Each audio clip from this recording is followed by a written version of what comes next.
আজকে নিয়ে এসেছি হচ্ছে একদম রেস্টুরেন্ট স্টাইলে যেরকম ঝরঝরা চাউমিন পাওয়া যায় দোকানে, সেরকমই কিন্তু একটা ঝরঝরা চাউমিন কিভাবে রেসিপিটা রেডি করেছি সেটাই তোমাদের সাথে শেয়ার করলাম। কিভাবে ঝরঝরা একটা চাউমিন করা যায়, সেইভাবে অনেকেরই আছে ভালো মতো কিন্তু ঝরঝরা হয় না, কিন্তু আমি সেই টিপস তোমাদের সামনে নিয়ে এসেছি। দেখতে থাকো। ওয়েলকাম ফ্রেন্ডস, ইনস্টা রান্নাঘর থেকে সোমা বলছি। আশা করি বন্ধুরা তোমরা সবাই ভালো আছো। আর রেসিপিটা ভালো লাগলে প্লিজ লাইক, শেয়ার, কমেন্ট। দেখতে থাকো কিভাবে একটা ঝরঝরা চাউমিন আমি রেডি করি। প্রথমে আমি জল বসিয়ে দিয়েছি কড়াইতে, তারপরে কিন্তু চাউমিনটা দিয়ে দিয়েছি।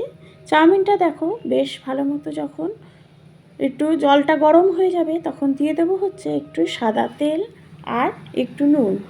এই দিলেই কিন্তু একদম ঝরঝরা চাউমিন রেডি হয়ে যাবে। সাদা তেল আর একটু নুনটা দিয়ে দেবে যখন জলটা ভালো মতো যখন নামাবে একটা ঝাঁঝরির মধ্যে, তখন কিন্তু একটু নর্মাল জল চালিয়ে দেবে, ব্যাস তাহলেই কিন্তু একদম দোকানের মতো ঝরঝরা চাউমিন রেডি হয়ে যাবে। এবার আমরা চাউমিনের জন্য উপকরণ তোমরা তোমাদের মতো নিতেই পারো। আজকে আমি যেটা দিয়ে করেছি তোমাদের সাথে জলটা দিয়ে আমি একটু দেখছো জলটা দিয়ে কিন্তু ভালো করে ধুয়ে নিলাম।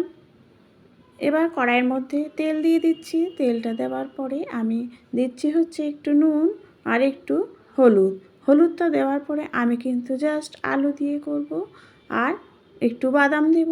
দেখতে থাকো। এমনি ঘরের বাদাম, কাঁচা বাদাম, সেটা কিন্তু আমরা চাটুর মধ্যে একটু ভেজে নিলেই কিন্তু নর্মাল বাদাম হয়ে যাবে। দেখো আলুটা বসিয়ে দেওয়ার পর আমি কিন্তু বাদামটাও ভেজে নিচ্ছি, কাঁচা বাদাম। এমনি যদি খালি চাটুতে একটু ভালো করে কম আছে একটু নাড়াচাড়া করো কিছুক্ষণ ধরে, তাহলেই কিন্তু একদম মচমচে বাদাম রেডি হয়ে যাবে।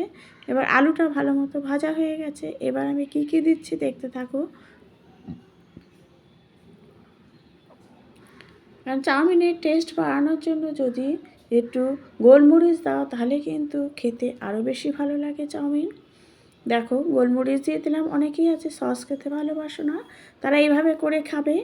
দিয়ে দিলাম হচ্ছে গোলমরিচ আর একটু কাঁচা লঙ্কা। দেওয়ার পরে চাউমিনটা দিয়ে একটু ভালো করে সব কিছু একসাথে মিশিয়ে নেব বা কিছুক্ষণ ধরে চাউমিনটা ভেজে নেব। এইভাবেই কিন্তু তোমরা একবার খেয়ে দেখো, ভীষণই ভালো হয়, একদম রেস্টুরেন্টের মতো। দেখো কতটাই ঝরঝরা হয়েছে চাউমিনটা, একটার সাথে কিন্তু একটা লেগেও যায়নি।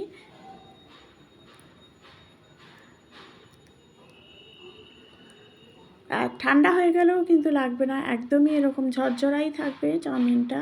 ব্যাস বাদামটাও আমি ভেজে নিয়েছি। এবার গরম চাটুর মধ্যে কিছুক্ষণ রেখে দেবো, তারপরে কিন্তু সার্ভ করে নিলেই কিন্তু ব্যাস। যারা টমেটো সস খাও টমেটো সস দিয়ে সার্ভ করবে, আর যারা খাও না এইভাবেই সার্ভ করে খাবে। একটু পেঁয়াজ কুচি নিয়ে নেবে, ব্যাস তাহলেই কিন্তু জমে যাবে। আমি আবার একটু ম্যাগির মশলা দিলাম।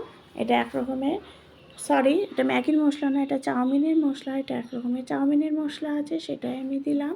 নাও দিতে পারো, এমনিই টেস্ট হয়। ব্যাস রেডি হয়ে গেল রেস্টুরেন্ট স্টাইলে চাউমিনের রেসিপি। সার্ভ করার জন্য কিন্তু পুরোপুরি রেডি হয়ে গেছে। নতুন যারা আছো তারা একটু বেল আইকনটা প্রেস করে দিও, আর ভালো লাগলে কমেন্ট করো, পাশে থেকো বন্ধুরা।